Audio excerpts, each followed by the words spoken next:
जी, Pakistan super league के अब exciting matches जारी हैं। गुज़िश्ता रात हमने देखा कि दो बहुत ही एक्साइटिंग मैचेस खेले गए और दूसरे मैच में कोयटा की टीम ने शिकस्त दी पेशावर को और आखिरी ओवर में एक बहुत ही क्रूशल बाउंड्री भी मारी जिम्बाब्वे की तरफ से कोयटा को रिप्रेजेंट करने वाले एल्टन चिगुम्बुरा ने, जो कि इस वक्त हमारे साथ मौजूद हैं। उनसे बात करते हैं उनकी परफॉर्मेंस के बारे में और पाकिस्तान सुपर लीग के एक्सपीरियंस के बारे में। Welcome to Dawn news. Elton, the performance last night was a tricky situation. Last over being bowled by Wahab and you got your team through.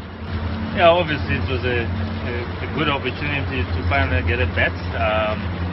After playing two games that most of our batters didn't bat, and finally get the opportunity to make the team win. Obviously it was an intense last 2 overs, but I'm happy that I managed to take the team home.